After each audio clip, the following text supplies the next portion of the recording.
देखिए, जनता के बीच में रहें और जनता का टेलीफोन निश्चित से उठावें और अपना गेट दरवाज़ा बंद न करें, खुला रहे।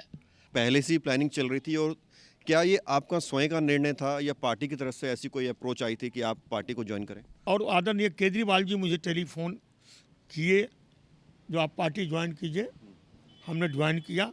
दिल्ली में जब आम आदमी की सरकार है, आम आदमी का पार्षद है, तो अब कोई झगड़ा नहीं, विकास की गति तेज होगा। खबरों से खबरदार रहने के लिए चैनल को सब्सक्राइब करें और प्रेस करें बेल आइकन। नमस्कार, मैं हूं प्रवीण और आप देख रहे हैं हमारा खास कार्यक्रम बोलिए नेताजी। और आज हम जिस शख्सियत के साथ मौजूद हैं उनके परिचय के लिए सिर्फ उनका नाम ही काफ़ी है। हमारे साथ मौजूद हैं पश्चिमी दिल्ली के पूर्व सांसद और वर्तमान में आम आदमी पार्टी नेता महाबल मिश्रा। महाबल मिश्रा के बारे में कहा जाता है कि जो द्वारका विधानसभा में 3 पार्षद जीते हैं, सबसे बड़ा इनका है उसमें उनको जिताने में। आज इनसे बात करते हैं कि आने वाले समय में क्या कुछ रणनीति रहेगी साफ़ सफाई को लेकर, विकास को लेकर, और क्या कुछ सुझाव ये नवनिर्वाचित पार्षदों को आज देंगे। क्या कहेंगे सर? नमस्कार। सबसे पहले तो बहुत बहुत शुभकामनाएं, बधाई आपको। धन्यवाद। महाबल जी, चुनाव से कुछ दिन पहले ही आपने आम आदमी पार्टी ज्वाइन की और केजरीवाल के चेहरे पे जो खुशी नज़र आ रही थी, शायद कोई और ज्वाइन करता तो इतनी खुशी नहीं होती। तो क्या केजरीवाल को भी पता था कि अगर आप राजनीति में आएंगे तो इस बार पक्का जो है आम आदमी पार्टी की सरकार दिल्ली में बनेगी? देखिए, मैं श्री केजरीवाल जी को हार्दिक धन्यवाद देता हूं, जो मुझे वो ज्वाइन कराया और मुझ पर विश्वास व्यक्त किए।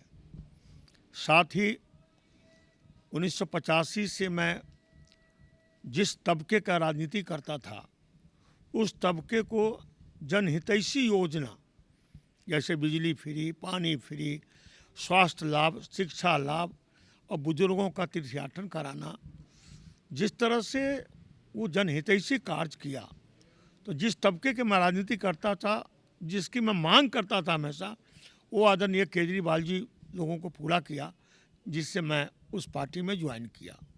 और साथ ही मैं सभी पार्षद से आग्रह करता हूं कि जनहितैषी काम को आदरणीय केजरीवाल जी को और आगे बढ़ावे, कार्य में सुधार करके, और सफाई योजना, पथ प्रकाश, गली मोहल्ले की सफाई, उनका काम जो नगर निगम का काम है, जीवन प्रमाण पत्र बनना, मृत्यु प्रमाण पत्र बनवाना, प्राइमरी एजुकेशन को ठीक करना।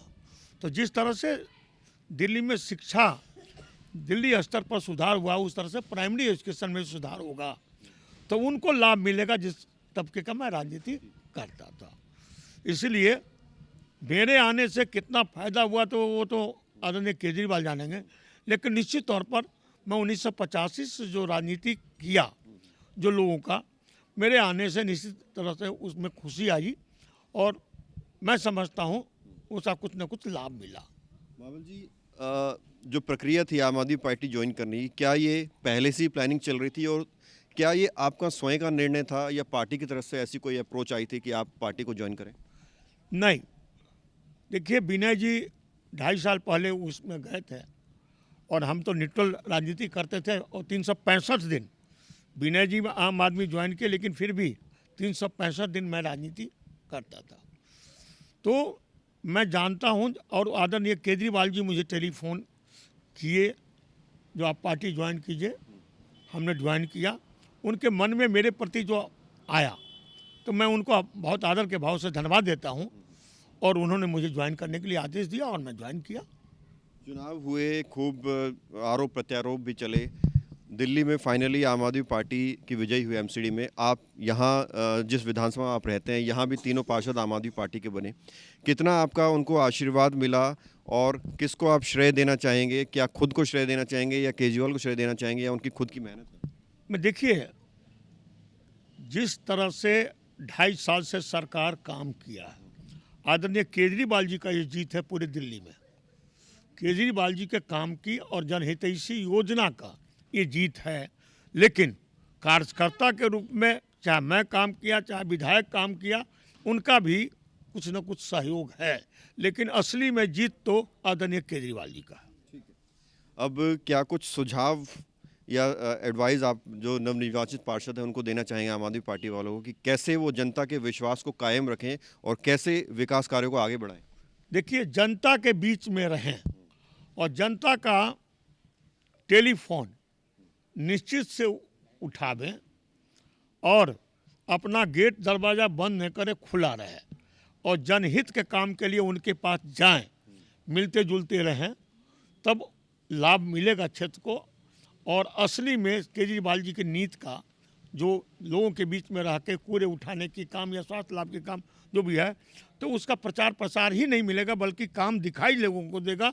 तो वो कहेगा जो केजरीवाल जी वादा किया वो निभा रहे हैं पार्षद। तो इसलिए केजरीवाल जी की पद्धति जो है उसको लेकर के जो 10 एजेंडा दिया है, 10 मुद्दा जो दिया, उस पर काम करने की नए पार्षद की आवश्यकता है, एमएलए की आवश्यकता है। उस पर विशेष ध्यान देंगे तो निश्चित रूप से इसका लाभ मिलेगा। यहाँ द्वारका विधानसभा में क्या कुछ ऐसे मुद्दे आपको नज़र आते हैं सर जिन पर आपको लगता है कि उनको ध्यान देना चाहिए और उस पर काम होना चाहिए? द्वारका में ऑलरेडी एमएलए साहब काम कर रहे हैं, तीनों पार्षद को मिल के, क्योंकि अब ये रहा नहीं जो वो ये एमसीडी का काम है तो ये दिल्ली सरकार का काम है।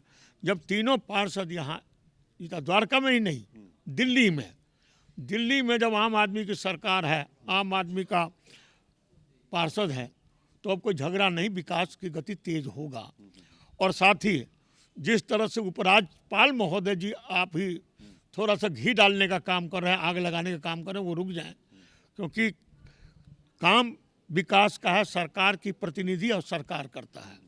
उनको लॉ एंड ऑर्डर या जो चीज़ है वो अपना देखें, लेकिन काम की स्वतंत्रता सरकार को और काम की स्वतंत्रता एमसीडी को देना चाहिए, बीच में इंटरप्ट नहीं करना चाहिए। महाबल जी, जब टिकट वितरण का समय आया और टिकट वितरण हुए तब कुछ आरोप आपके ऊपर भी लगाए गए, मिश्रा परिवार के ऊपर लगाए गए, और कुछ कार्यकर्ता थे जिन्होंने अपनी जो है नाराज़गी जाहिर की सोशल मीडिया के जरिए, और एक ने तो कंप्लेंट भी दर्ज करा दी विनय जी के खिलाफ।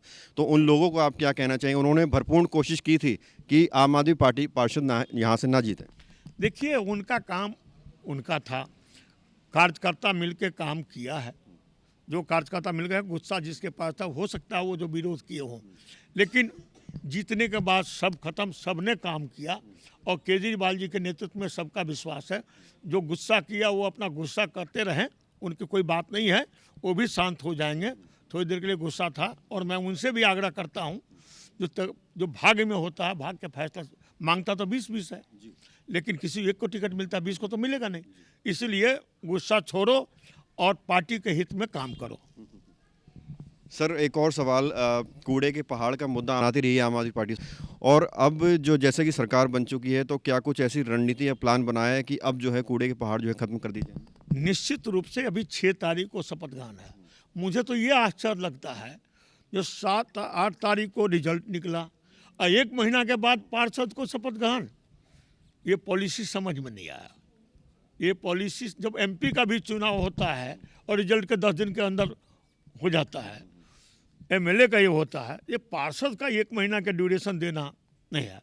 तो ये काम को रोकने का बात हो रही है, लेकिन केजरीवाल जो वादा किए हैं वो निश्चित रूप से वो पूरा करेंगे।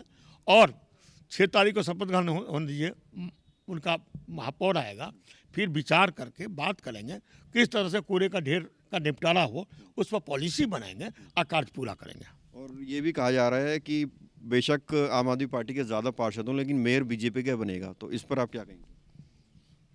हॉर्स ट्रेडिंग की बात आ रही है, लेकिन मैं विश्वास करता हूँ कि एक आदरणीय केजरीवाल जी का सिपाही है, वो लाभ को नहीं देखेगा, लालच को नहीं देखेगा। वो केजरीवाल के क्रांतिकारी सिपाही हैं, वो उनके मुंह बंद कर देंगे और निश्चित रूप से मेयर बनेगा तो केजरीवाल जी का बनेगा। बहुत बहुत शुक्रिया बात करने के लिए। धन्यवाद। तो ये थे मेरे साथ पूर्व सांसद महाबल मिश्रा, और जिन्होंने बताया कि क्या कुछ रणनीति रहेगी जो विजयी पार्षद हैं उनकी, और कैसे साफ सफाई, कूड़े को हटाना और विकास को प्राथमिकता दी जाएगी। कैमरा जर्नलिस्ट प्रशांत के साथ प्रवीण, इंडिया टाइम 24 न्यूज़।